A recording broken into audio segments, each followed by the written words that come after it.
12장 1절 함께 보도록 하겠습니다. 두 구절인데요. 로마서 1장 1절 말씀, 12장 1절 말씀 또 연달아 보겠습니다. 로마서 1장 1절 말씀만 우리 한 목소리로 같이 읽을까요? 시작. 예수 그리스도의 종 바울은 사도로 부르심을 받아 하나님의 복음을 위하여 택정함을 입었으니 12장을 좀 보도록 하겠습니다. 12장 1절을 제가 읽습니다. 그러므로 형제들아 내가 하나님의 모든 자비하심으로 너희를 권하노니 너희 몸을 하나님이 기뻐하시는 거룩한 산 제물로 드리라.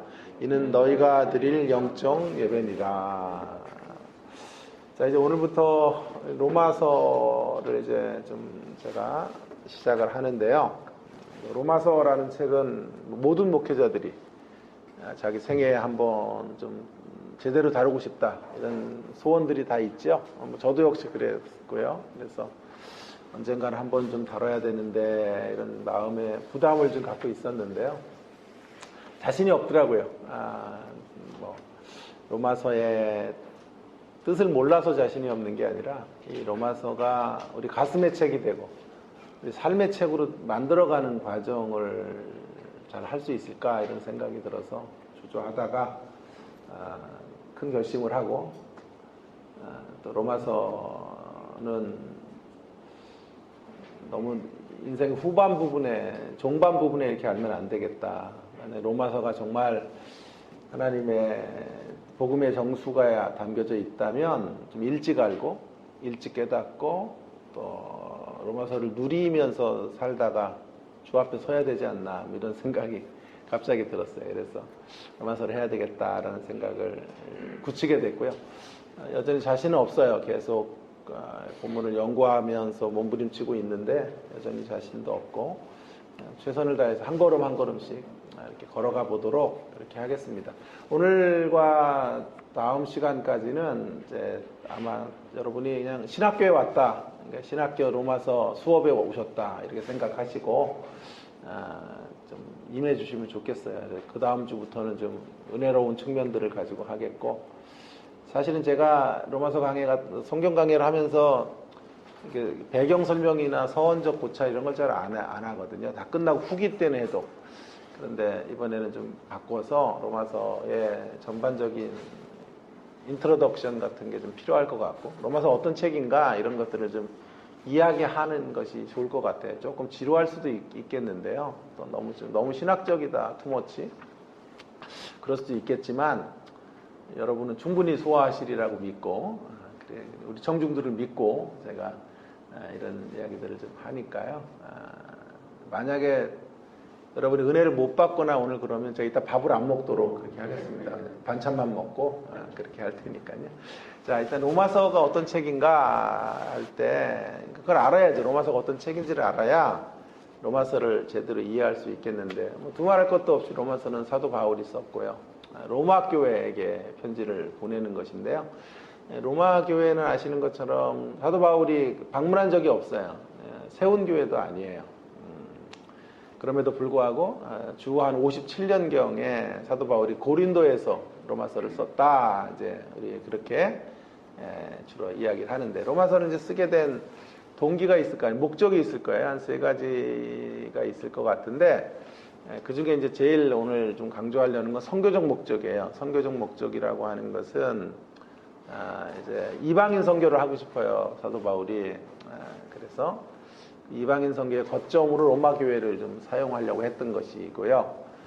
또 한 가지는 이제 변증적 목적이라고 해서 복음을 변증하기 위해서 로마서의 기독교 신앙의 정수들을 그래서 말하는 것이고, 또 한 가지는 이제 내부의 이슈들이 좀 있었을 것 같아요. 그래서 로마 교회가 서로 강한 자와 약한 자들이 반목하고, 유대인과 이방인이 하나 된 교회인데 서로 하나가 되지 못하니까 하나 되라, 이런 세 가지 정도 이유 때문에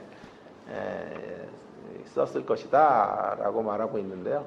그 중에 이 세 가지 중에 하나는 선교적 목적, 또 하나는 변증적 목적, 또 하나는 목회적 목적인데, 그 중에 이제 제일 직접적으로 이렇게 선명하게 로마서를 내가 왜 썼다 이렇게 말하는 거는 선교적 목적이에요. 그래서 15장 28절로 한번 가볼까요? 15장 28절에 가면 선명하게 로마서를 기록하게 되는 이유에 대해서 말하고 있어요. 그러므로 내가 이 일을 마치고 이 열매를 그들에게 확증한 후에 너희에게 들렀다가 로마죠. 서바나로 가리라. 스페인을 가고 싶었어요. 그러니까 사도 바울이 꿈꿨던 땅끝은 스페인이다 생각을 한 거예요. 그래서 로마를 가서 로마에서 스페인으로 들어가는 꿈을 꿨는데, 사도 바울이 아시다시피 이렇게 돈을 축적해 놓고 자기가 이렇게 사역을 하는 사람이 아니잖아요. 여러분, 이렇게 그 일을 하면서 텐트 메이킹 같은 거 하면서 살았기 때문에 선교를 갈 수가 없어요. 자기의 어떤 자비량 갖고는 힘들기 때문에 로마 교회에 도움을 구하는 거예요. 한마디로 로마서는 이제 후원금 모집을 위해서 쓴 책이에요. 우리가 생각하는 것보다 훨씬 더 현실적 필요를 놓고 이제 로마서가 쓰여졌다라고 하는 거. 스페인 선교를 해야 되는데 이제 로마 교회가 좀 이 문제 앞에 좀 후원을 해달라, 이런 이야기로 쓰여지게 되었죠. 여러분, 그 스페인 선교를 위한 후원의 편지라면 이제 거기서부터 좀 출발을 해야 될 것 같아요. 그럼 어떻게 사도 바울은 글을 썼을까 궁금하지 않습니까? 후원 편지라면 보통 내 사정을 좀 알리고 내가 가야 될 선교지가 얼마나 중요한지 이런 것들을 통해서 어필을 해야죠. 감성 어필 같은 것을 해서 후원하는 교회가 그래, 저분이라면 우리가 선교 후원금을 아낌없이 쏟아 부어 드려야 되겠다, 이렇게 이제 반응할 수 있도록 편지를 썼을까요? 이런 질문들이 생기는 거죠. 그래서 그런 전략적인 후원 요청을 받기 위한 전략적인 장치가 있었을까, 어필이 있었을까? 예, 있었다라고 하는 거죠. 사도 바울이요, 매우 전략적으로 후원을 끌어내고 싶은 이런 자기의 인간적 동기들을 사도 바울이 여기서 드러내고 있다라고 하는 거예요. 전 이런 면들이 좀 더 친근해요. 사도 바울이 너무 신적이지 않아요. 그래서 이런 인간적인 측면들을 갖고 있는데, 물론 이제 거기에 또 양면성이 있어요. 자, 그런데 좀 지루하죠, 벌써부터. 자, 그런데 그런 모습이 어떻게 나타나냐면 1장 1절부터 7절에 이제 발신자에 대해서 편지 형식으로 글을 쓰는데, 보통 이제 발신자, 수신자, 그 다음에 문구 인사를 해요. 은혜와 평강이 있을지어다, 이런 것들로. 그리고 길게 안 가요. 보통 바울의 서신에서는 1, 2절 한 절 안에 내가 누구고, 받는 교회 문안하고, 그 다음에 문안 인사하고, 그리고 이제 글을 시작하는데, 이상하게 로마서는 1절부터 7절까지가 긴 발신자에 대한 소개, 특별히 6절까지 발신자에 대하여 이야기를 치중하고 있는 것을 보게 돼요. 그래서 흔히 이걸 이제 확장된 발신자 양식이라고 학자들이 이제 이름을 붙였어요. 발신자가 좀 확장된 논의로 자기 자신을 이제 드러내고 있는 거예요. 왜 그러냐 하면 사도 바울이 지금 선교 후원을 좀 받아야 되기 때문에 지금 스페인 선교를 위해서 후원해라, 이런 얘기들을 좀 하고 싶으니까, 잘 모르잖아요, 사도 바울이 누군지. 자기 자신을 소개하고 자기 자신을 어필해야 될 이런 인간적 동기나 이런 어떤 의도가 있었다라고 하는 것이죠. 그런데 매우 흥미로운 대목은 뭐냐 하면, 사도 바울이 선교 후원 요청을 하는데 최대한 몸을 낮춰요. 자기 자신을 낮추고 자기 자신의 사역을 좀 도와달라, 이렇게 가지만 그렇다고 해서 어떤 위축됨이나 또 불종족 자세를 취하지는 않아요. 이런 게 또 양면성이에요, 이게. 그래서 사도 바울이 그런 인간적 필요들을 좀 얻고 싶은 마음이 충분히 깔려 있었음에도 불구하고, 사도 바울은 이 시종일관 로마서를 쓰는 중에는요, 의연한 태도로 또 이런 모습들 앞에 서 있는 거예요. 그래서 어떤 서신보다도 조직적이고 논리적이고 신학적이고 그런 논증적인 글을 쓰고 있어요. 그래서 이게 좀 양면성이죠. 인간적으로는 도움을 받아서 스페인 선교를 하고 싶었던 마음이 있었지만 그렇다고 해서 그것이 전부가 되어서 글을 쓰는 것은 아니고 매우 신학적이고 매우 조직적인 이런 책들을 쓰게 된 거죠. 마치 로마서는 유아들을 위한 음식이 아니에요. 단단한 음식이에요. 패스트푸드가 아니에요. 슬로우 푸드예요. 슬로우 푸드. 곱씹어야 되고 잠잠히 묵상해야만 로마서의 결을 느낄 수 있는 이런 책으로 쓴 거죠. 눈에 보이는 선교 후원이라는 효과나 결과물들을 기대했다면 사도 바울은 이런 전략을 안 썼을 거예요. 그것만 기대했다면 패스트푸드 같은 음식을 만들어서 주었을 거고 그런 것을 통해서 환심을 사려고 했겠죠. 사도 바울은 그런 면들이 없는 건 아니지만 인간적인 동기부여 같은 것들을 시키는 이런 면이 있지만 승부수를 여기서 띄워요. 오히려 그러기 때문에 자기를 소개하는 면도 있고 하지만 가장 강력하고 가장 가장 깊고 가장 복음의 정수에 대한 이야기를 하고 있는 거예요.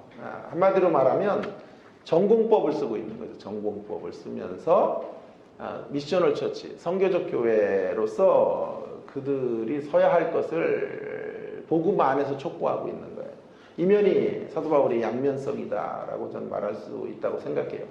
현실적이고 전략적인 면들을 고려하면서도 그러나 암묵적이고 더 근원적인 문제들을 점검해요. 이 문제의 동기부여는 자기를 어필하고 알리는 것만 갖고 안 되고 복음의 일치점이 있어야 된다.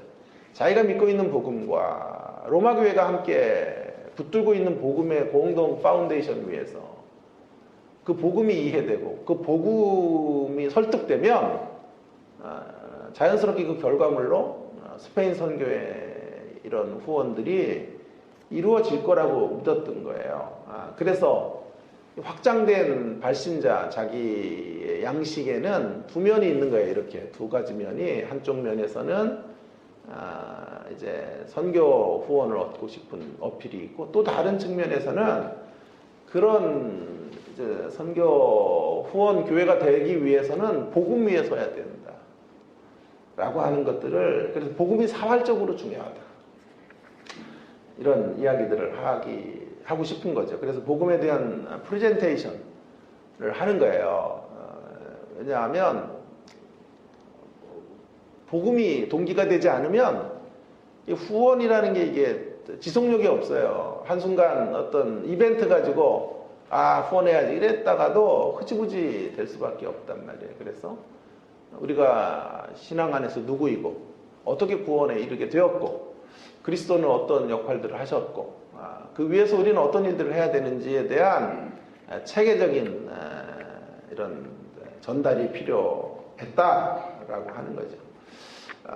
여기서 저는 좀 중요한 메시지가 있다고 생각해요. 인간적이다라고 하는 것이지만 인본주의적이지는 않다. 두 가지는 좀 다른 것 같아요. 인간적이라고 하는 건 인간미가 있는 거죠. 기독교 신앙은 인간미를 말살하지 않아요.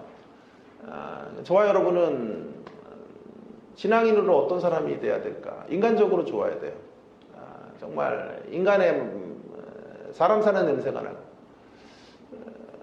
그런 인격이 향기가 드러나는 이런 사람들이 돼야 돼요. 인간미를 갖는다. 인간적이라는 건 매우 중요한 기독교 신앙으로 우리가 발산해야 될 모습이라고 생각해요. 그런데 인본주의라고 하는 건 좀 다르죠. 인본주의는 사람을 의존하는 거죠. 사람과 환경을 의존해서 신앙생활을 하거나 로마 교회를 의존해서 도와주지 않으면 나는 아무것도 할 수 없어. 이런 식의 방식이라면 그건 인본주의적인 것이기 때문에 그래서 이런 어필들을 또 하면서 복음을 이제 선명하게 제시하는 이런 책이 탄생하게 된 거죠. 자, 그러면 이제 한 걸음 더 들어가서 그러면 사도 바울의 이제 로마서 전체는 어떤 형식으로 구성이 됐을까, 어떤 구조를 갖고 있나 이런 걸 큰 틀에서 한번 오늘 좀 생각을 해보고요. 다음 시간에는 그동안 로마서를 좀 우리가 대할 때 한국 교회가 어떻게 되었는가 이런 것들에 대한 로마서의 설교나 해석의 역사들을 좀 살피는 이런 또 지루한 시간을 갖겠는데요. 자, 어쨌든 이제 로마서는 그럼 어떻게 쓰여졌는가 이런 배경 속에서 로마서는 두 부분으로 크게 나누어지게 되는데 1절부터 11절까지와 12장부터 1장부터 12장, 11장, 그 다음에 12장부터 16장까지 크게 나눠요. 1장부터 11장을 대변해주는 메시지가 여러 가지 이제 말씀들이 많지만 제가 1장 1절을 읽은 거예요. 그래서 1장부터 11장까지를 좀 직설법, 많은 분들이 이제 이렇게 나눠요. 직설법 혹은 명령, 직설과 명령 혹은 서술과 명령이라고 이제 크게 바울의 모든 서술은 이렇게 두 부분으로 나눠져요. 앞부분은 서술이라고 하는 건 직설이에요. 직설이라는 게 뭐냐 하면 그리스도께서 우리를 위해서 이루신 사건, 복음이죠. 은혜죠. 그 은혜의 이야기를 하고 뒷부분에 가면 이제 명령, 임퍼러티브 해가지고 명령이 윤리와 명령에 대한 권고들을 하고 있는 거예요. 그래서 1장 1절에는 바로 그런 면들이 이렇게 들어와 있는 거예요. 예수 그리스도의 종 바울은 사도로 부르시는 바다 하나님의 복음, 여기 복음을 말할 때 하나님의 복음이다라고 말하는 것이 어떤 서술의 저는 시작점이라고 생각해요. 하나님의 복음, 인간적 복음이 아니고 세상적 복음이 아니라 하나님의 복음이다 이렇게 시작을 하면서 이제 메시지를 끌고 가죠. 하나님의 복음. 자, 그런가 하면 12장 1절을 우리가 읽었던 본문들은요, 이제 하나님의 복음의 이야기가 11장까지 맞춰지고 12장에서부터는 그러므로 앞에까지 이야기를 했으므로 그러므로 형제들아 이제 내가 하나님의 모든 자비하심으로 너희를 권하노니 너희 몸을 하나님 기뻐하시는 거룩한 산 제물로 드리라. 이는 너희가 드릴 영적 예배니라. 그러므로 이렇게 살라. 그러므로 이런 직설 위에서 서술 위에서 명령을 실천하고 하나님의 윤리를 살아내라 이런 말씀들을 해주고 있는 거죠. 그래서 1장부터 11장을 크게 보면 복음의 선포라고 말할 수 있겠고 12장부터 16장은 윤리적 명령이라고 말할 수 있어요. 그런 구조로 쓰여져 있기 때문에 이제 이런 비달에서 본다면 어떤 본문을 로마서 안에 건지더라도 우리는 직설법과 명령법 패턴으로 본문을 읽어야 돼요. 제 설교가 이제 언제나 이런 패턴으로 좀 하려고 하죠. 직설법을 늘 기반으로 두고 그 안에서 우리가 어떤 삶을 살아야 하느냐 하는 문제들을 좀 점검을 하려고 하는데, 자, 여기의 문제를 조금 더 구체적으로 이야기하면, 근데 이 둘의 관계는 먼저는 서술이 우선성이에요. 서술이. 그래서 직설과 명령 중에 직설법과 명령법 중에 우선순위가 뭐냐고 하면 두말할 것도 없죠. 기독교는 우리가 뭘 하는 종교가 아니고 하나님이 뭘 하셨는가, 하나님 우리를 위해 어떤 일들을 성취하셨는가에 기반을 둬야 되니까 이제 서술이 먼저고 직설이 먼저다라고 하는 거죠. 세상의 모든 종교는요, 인간의 노력으로 구원에 이르러요. 열심히 노력해서 이제 신의 은총을 얻어내는 거죠. 기독교는 유일하게 하나님의 계시로부터, 하나님의 은혜로부터 시작하는 거예요. 그래서 이것이 기독교 신앙의 차별화예요. 열심히 살자 이런 건 세상에도 있어요. 부지런하자 이런 건 세상에 다 있어요. 윤리 도덕은 세상에도 우리만큼 더 높은 규율들을 갖고 있어요. 이런 것 가지고는 기독교 신앙의 차별화는 이루어질 수 없어요. 만일 기독교 신앙이 뭐냐라고 말한다면 직설법이 있는 거예요. 예수 그리스도께서 하나님의 복음 안에서 위대한 구속의 은총들로 우리를 자녀 삼으셨어요. 이런 이야기들이 들어가줘야 기독교 복음이다 라고 말할 수 있어요. 그래서 언제나 우리가 확보해야 될 것은 하나님의 하나님 되심, 또 하나님의 복음의 가치, 이런 이야기들이 훨씬 더 중요한. 그래서 다시 한번 1장 1절을 보면 여기 지금 하나님의 복음이라고 말하면서 하나님의 복음, 다른 이제 두 가지 용어적 설명이 가능한데 출처가 뭐냐, 혹은 목적이 뭐냐라는, 출처라는 건 뭐냐 하면, 출처라는 건 하나님에게서 온 복음, 목적이라는 건 하나님을 드러내려는 복음, 하나님을 깨닫게 하려는 복음이다라는 것이에요. 이게 용어적 설명이라고 하면, 자, 이제 용어적 설명뿐만이 아니라 이 복음이 담고 있는 특성들을 또 이야기하려고 하는 건데, 이 복음은 하나님의 복음이에요. 하나님의 복음이라고 하는 건 거짓된 복음과 구별점이 있다라는 이야기인데, 여러분, 기독교만 기쁜 소식을 갖고 있는 게 아니에요. 이 땅의 모든 가치와 어떤 이념과 정치 세력과 또 종교는 모두 다 뭘 갖고 있어요? 기쁜 소식을 갖고 있어요. 특별히 그 당시에 이제 기독교의 기쁜 소식과 라이벌인 기쁜 소식이 있었으니 로마의 황제의 기쁜 소식이에요. 로마 황제도 기쁜 소식을 줘요. 그래서 이 로마서가 네로 황제 때 주로 쓰여졌을 거다고 많은 학자들이 생각을 하는데, 54년 뭐 때쯤 이렇게 추정을 하는데요. 여러분, 네로가 폭군이죠. 그러나 그 폭군이라는 말은 그만큼 정치적으로 안정이 됐다는 뜻이에요. 매우 정치적인 안정을 가지고 있었던. 근데 그 로마의 황제인 네로를 주축으로 한 황제들은 뭘 약속합니까? 나에게 충성하면 평화를 주겠다. 팍스 로마나, 로마의 평안, 로마의 평화라고 말하잖아요. 그래서 철저하게 이 독재자인 황제 앞에 경배하면 떡고물을 얻는 거예요.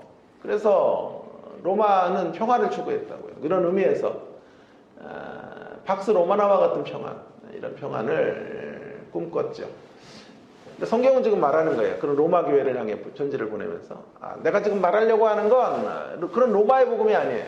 번영하고 잘되고 평안을 갈구하고 안정된 삶을 누리는 그런 복음이 아니에요. 하나님의 복음이다.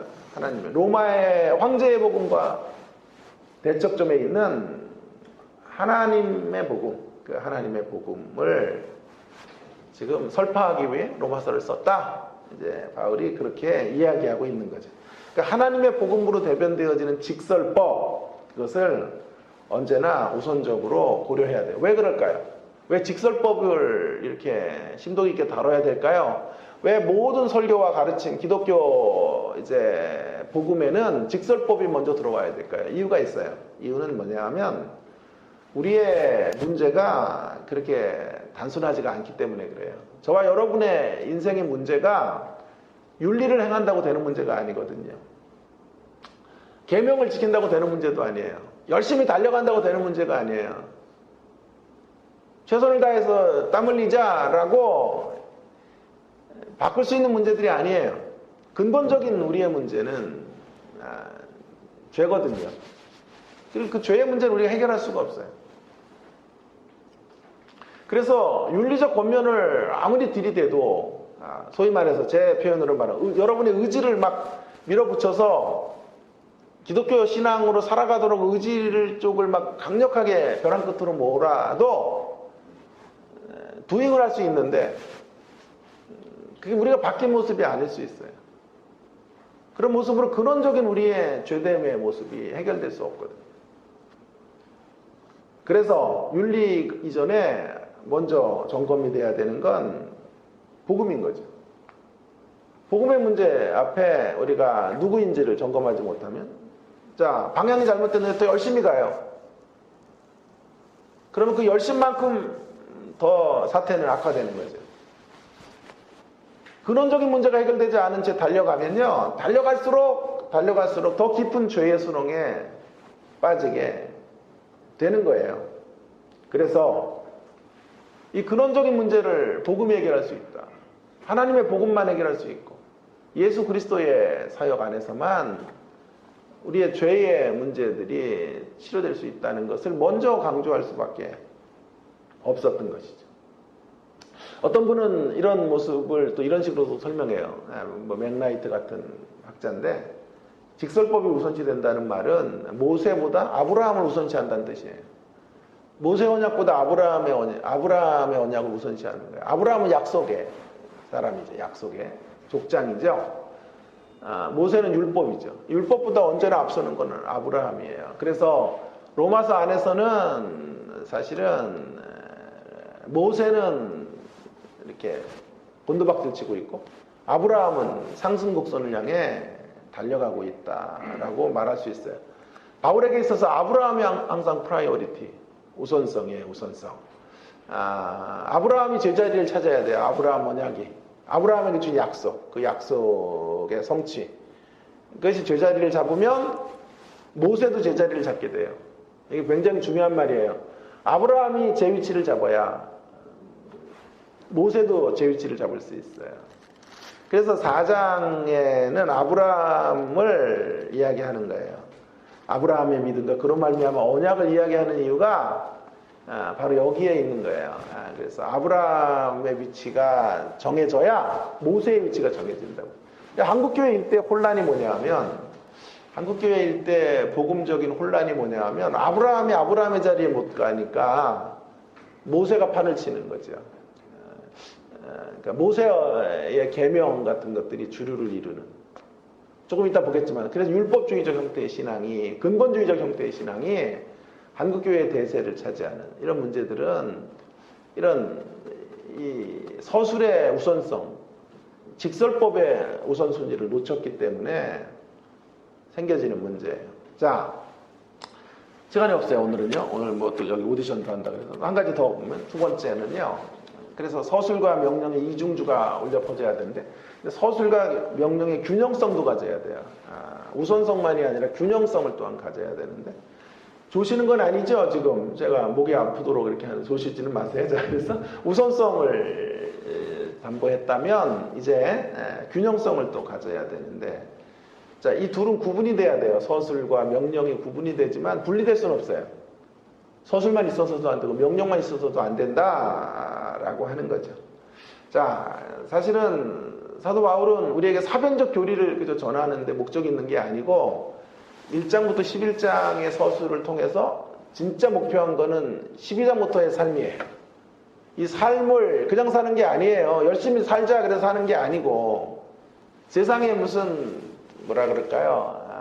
자기 개발서 같은 이런 몇 가지 지식들을 끌어다가 사는 거 아니고, 기독교 복음의 풍성한 저수지에 담겨진 몸을 담그고 살아가야 돼요. 그 기반 위에서 살아가야 돼요. 그래서 사실은 로마서는 죄송해요. 삶을 위한 신학이에요. 삶을 위한 신학. 삶을 위한 신학으로 가야 되는 거죠. 근데 그 삶을 위한 신학을 마치 건물로 말하면 1장부터 11장에서는 토대를 마련하는 거거든요. 12장부터 16장까지는 토대 위에 건물을 짓는 것이거든요. 근데 1장부터 11장만 강조하면 토대만 있고 건물을 안 세우는 거예요. 미완성의 건물이고. 또 어떤 분들은 건물을 막 세워요. 급하니까. 건물을 세우는데 토대가 이게 기반을 잘 안 깔아 놓으니까 세워서 멋진데 무너져요.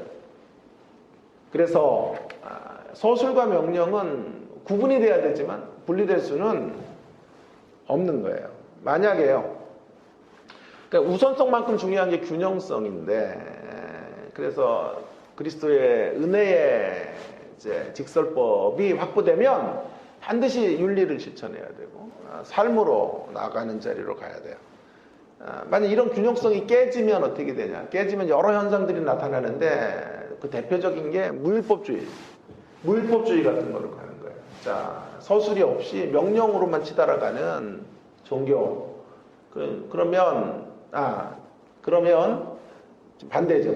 자, 서술만 있고 명령이 없어. 그러면 무율법주의, 율법을 안 지켜도 되고 마음대로 사는 쾌세라세라 살면 되는 거예요. 이런 형태도 많아요. 그러나 한국교회가 이거보다 더 피해를 본 대목은요, 이런 대목인 거죠. 서술이 잘 없어요. 기독교 복음의 서술이. 그 다음에 명령으로만 치달아가요. 그러다 보니까 율법주의로 가는 거예요. 한국교회의 한 구할은 율법주의적 신앙이에요. 근본주의적 신앙인 거예요.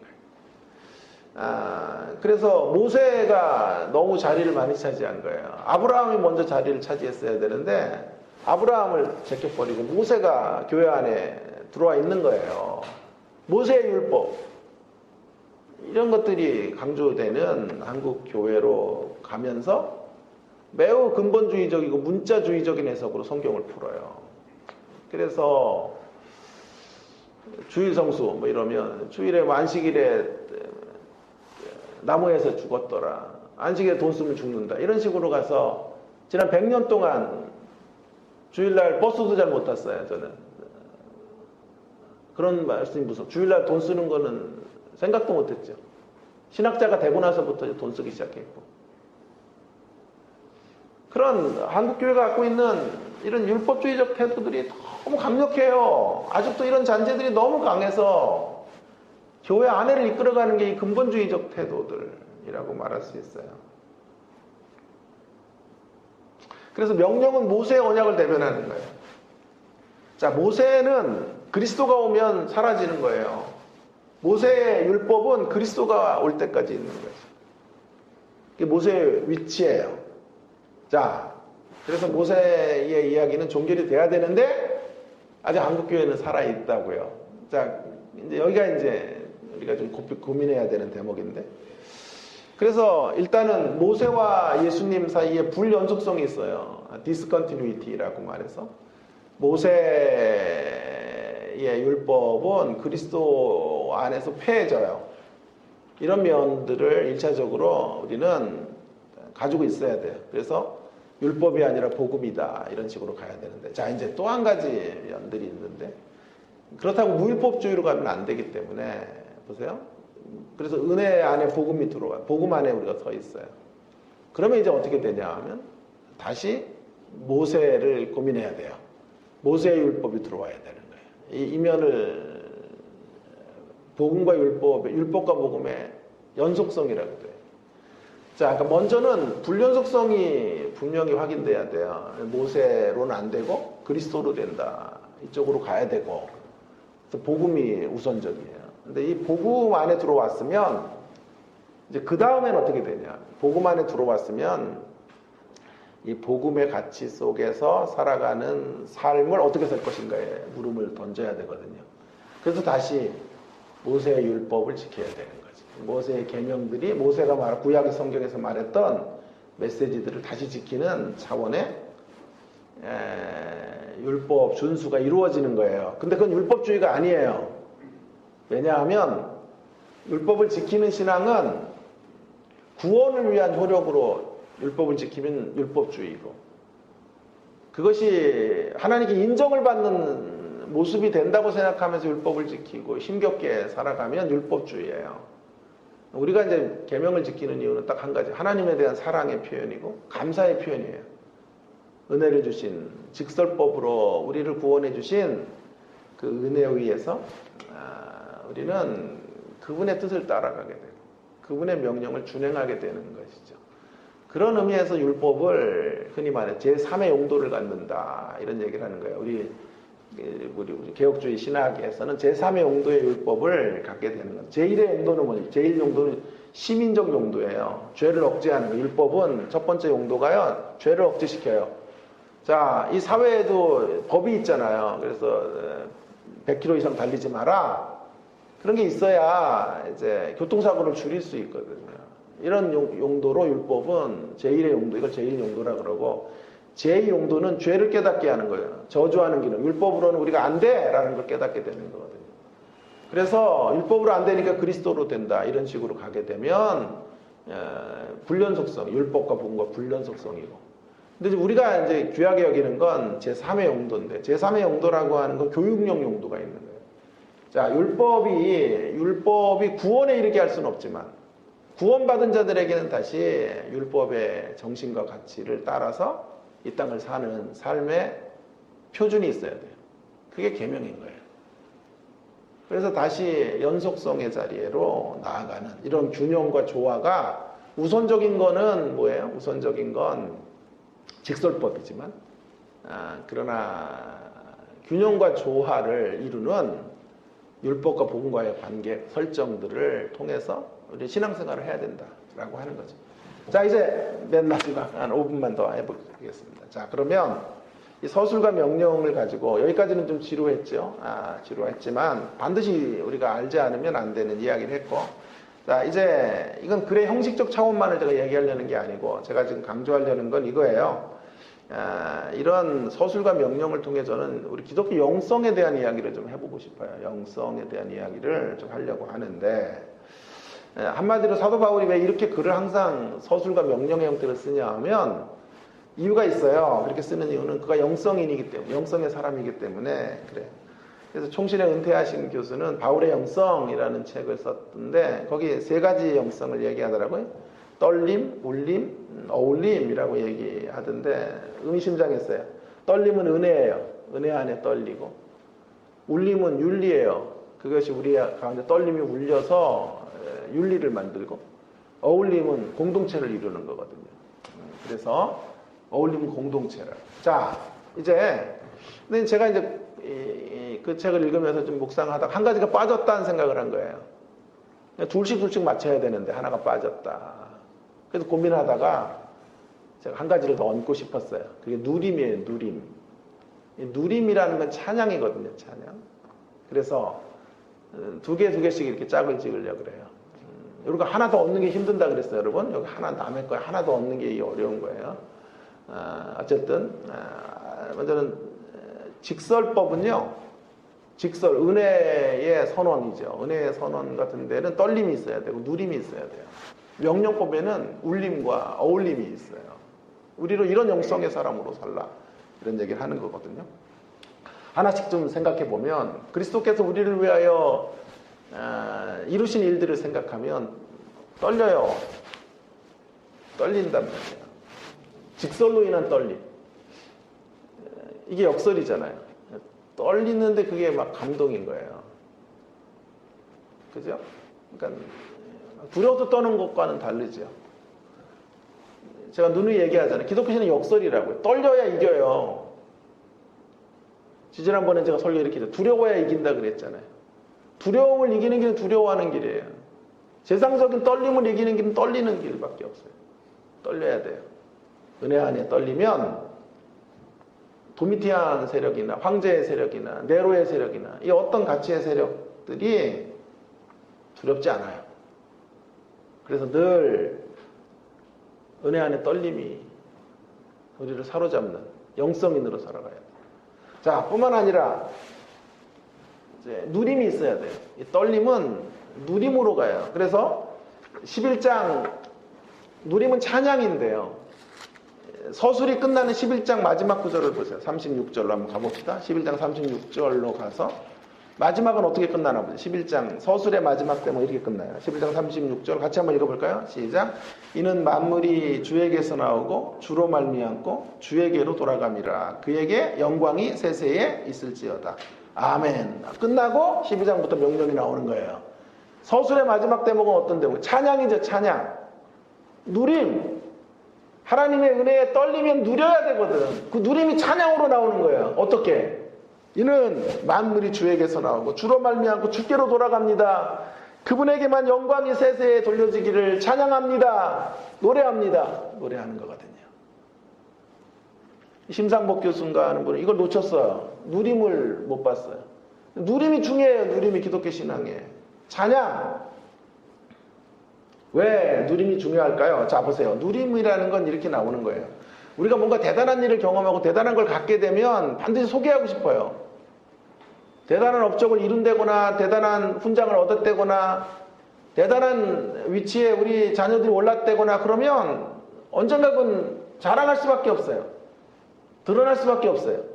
그죠? 아닌가요? 우리 딸 미국 가가지고 여기서 수학 3점 맞고 그랬는데 100점 맞았더라고. 예? 그래가지고 100점짜리를 맨날 보내줘요. 맨날 제가 카톡에다가 저장해가지고 사람들 만나면 100점 맞았대요. 우리 딸이. 그래가지고 뭐 3점이었다며. 그래서 3점에서 100점으로 갔다고 내가 얘기하는. 여러분 수업의 클래스에서 쪽지 시험 하나 본 거 100점 맞아도 감동이 넘쳐가지고 3점 받던 애가 어떻게 100점이 됐나 그래가지고 막 떨려와요, 가슴이. 좀 웃든지 좀 해보세요. 그래가지고 민망해가지고 제가 할 수가 없네. 자, 그래서 자랑하죠. 그러다가 막 뭐 진짜 졸업하다가 뭐 1등이라도 해봐야 난리 날 거예요. 이름 있는 대학이라도 들어가 보세요. 뭐 저 같은 사람 난리 날 거예요. 막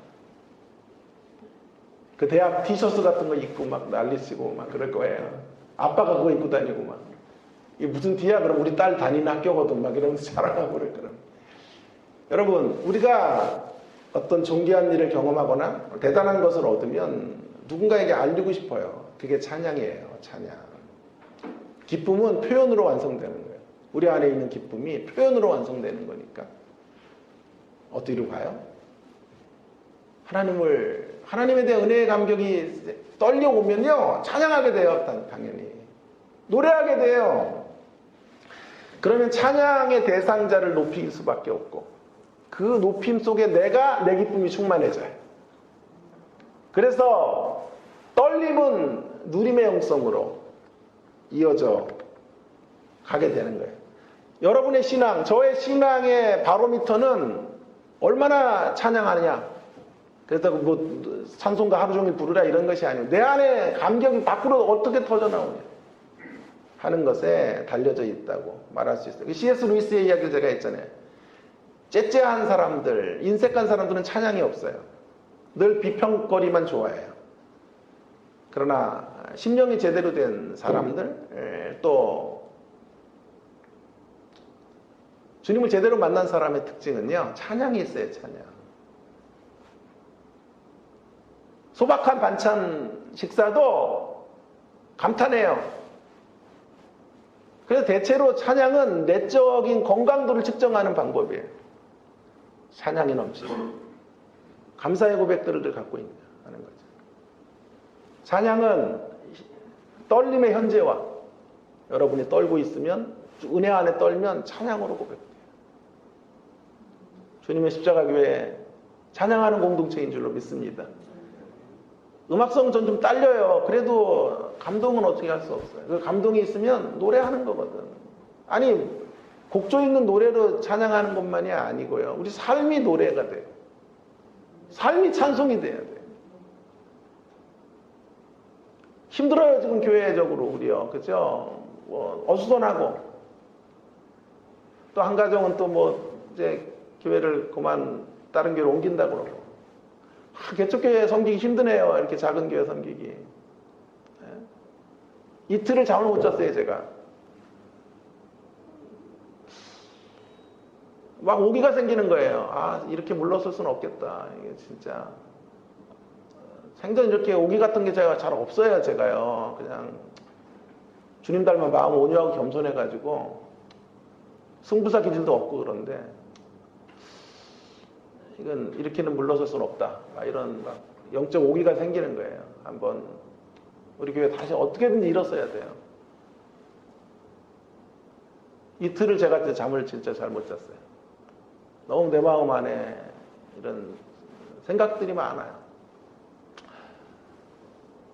그러면서 내가 내린 결론은 그래도 앞당겨서 찬송하고 하나님이 이루실 역사들을 끌어당겨서 노래하고 기뻐하고 기대하고 소망하며 응답하는 찬양의 사람이 되어야 되겠다. 그게 저의 결론이에요. 우리 모두 힘이 빠져요. 교회 생활 하다가 그때에도 찬양을 잃어버리잖아요. 저와 여러분 되기를 주의 이름으로 축원합니다. 두 가지 이제 이야기하고 마쳐야 되겠네요. 이제 시간 없네요. 자, 또 하나는 명령의 자리에서는 두 가지가 있어요. 울림이 있으면 이제 울림이 있어야 돼요. 그 찬양이 우리를 울려야 돼요. 우리의 가슴 안에 울림이 있으면 그 울림이 전달돼요. 울림의 전달로 우리의 울림이 있을 때 삶의 실천의 자리로 나가는 거고, 그 울림으로 인하여 영혼들이 주 앞으로 돌아오는 그런 역사들이 펼쳐지게 되는 거예요. 나의 계명을 지키는 자야 나를 사랑하는 자다라고 말씀하셨으니까 주님에 대한 사랑, 주님에 대한 사랑 안에서 율법을 행하는 거는 율법주의가 아니에요. 그건 마땅히 우리 가야 될 길이에요. 이건 잘 구분해야 돼요. 자, 그래서 하나님을 사랑하는 자로 우리는 실천의 장으로 나가게 되고, 기독교 신앙은 내가 강조하죠. 값싼 은혜는 없어요. 값진 은혜만 있어요. 값싼 은혜는 없어요. 구원받았으니 캐세라세라 이런 건 없다고요. 값싼 은혜는 없고, 값진 은혜, 얼마나 값지게 구원받았으니까 값지게 살아야 돼요. 한 번밖에 없어요, 우리의 인생이요. 그죠? 우리 하나님께서 우리 교회 주셨으니까요, 여기서 값진 구원을 여기서 이루어내야 돼요. 환경이 요동하지 말고, 현실에 우리의 시선 고정하지 말고, 주님의 교회이기 때문에 역사를 이뤄야 돼요. 하나님의 신실한 역사들 물러서면 안 돼요. 배수의 진을 치고 어찌하든지 주님 기뻐하시는 교회로 한번, 반듯한 교회로 한번 만들어 가려는 몸부림이 있어요. 은혜의 발로로.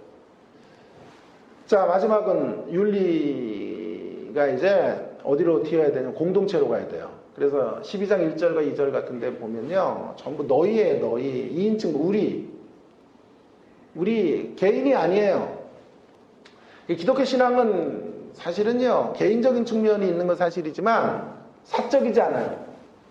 개인적이어야 되지만 인격적으로 주님을 만나지만 결국 사적이진 않아요. 그래서 함께 더불어 부둥켜 안고 우리의 이야기들을 만들어가고 너와 나의 이야기들을 펼쳐가는 현장 속에 어울림의 영성, 함께 조율되고 깎이고 만들어져가는 영성의 자리로 나아가야 돼요. 정리하겠습니다. 결론이에요. 결론은 로마서를 위한 설교적인 원리는 직설법과 명령법이라고 했고, 이 직설법과 명령법을 근간으로 해서 4가지 영성의 모습이 있어야 된다. 떨려야 돼요. 은혜 안에 날마다 떨리실 수 있기를 바라고, 떨림이 노래로 터져나와야 돼요. 찬양으로, 자랑으로, 주님에 대한 은혜를 자랑하는 모습으로 드러나고 표현되기를 간절히 바라고요. 또 울려야 돼요. 우리의 삶에 울림이 있어서 그 울림으로 상대를 설득하는 모습, 그리고 어울림의 모습으로. 그래서 직설과 명령의 멋진 이중주를 연주해 가시는 여러분 되어지기를 바라고, 오늘부터 이제 시작되는 강의를 통해서 4가지 영성이 여러분의 자리 잡기, 여러분의 인생에 자리 잡기를 바랍니다. 떨림이 있는 로마서, 누림이 있는 로마서, 울림이 있는 로마서, 어울림이 있는 로마서. 4가지 영성을 이루는 일들을 위해서 제가 로마서 강의를 한번 시시하게는 안 하려고 그래요. 적당히는 안 하려고 그래요. 한번 제대로 한번 최선을 다해서 한번 달려가 볼 테니까요. 우리 모두 로마서의 이런 복음의 풍성함을 이번에 누리게 되는 소중한 시간이 되어지기를 주의 이름으로 축원합니다. 우리 함께 통성으로 같이, 시간 얼마 안 가는, 오늘 40분 정도까지 다 나가야 줘야 된다네요. 그래서 제가 또 빨리 하려고 그랬는데요. 23페이지를 준비했어요, 오늘. 그래가지고 이걸 뭐 어떻게 요약할 수도 없고, 그래서 그냥 뛰어넘어서 이야기한 거예요. 그래서 자, 기도하고 40분 전까지 오디션 여기가 뭐 있다고 그래서 기도하겠습니다. 오늘 주신 말씀 부여잡고 우리 떨림과 누림과 울림과 어울림이 있는 신앙생활하게 해주십시오. 동성으로 함께 기도하고 마무리하고 개인 기도 들어가겠습니다.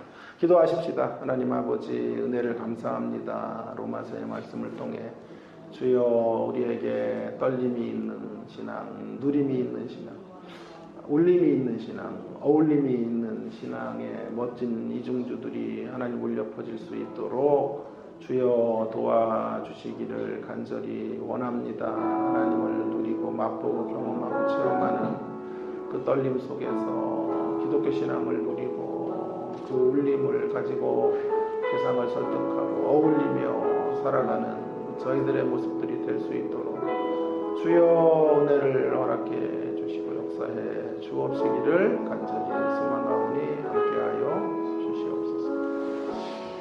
하나님 아버지, 오늘도 저희들에게 귀한 말씀 주셔서 감사합니다. 로마서 오늘부터 시작합니다. 주님 은혜 주셔야 되겠습니다. 로마서 맞춰지는 시간까지 매 시간 주여 로마서 말씀을 통해 저희들에게 떨림이 있는 인생이 되게 해주시고 누림이 있는 인생의 자리로 저희들을 이끌어 주시고 울림이 있고 어울림이 있는 그런 신앙의 모습들로, 그런 영성인으로 로마서 말씀을 통해 우리가 빚어져 가고 변화되어져 갈 수 있도록 은혜 위에 은혜를 더하여 주시옵소서.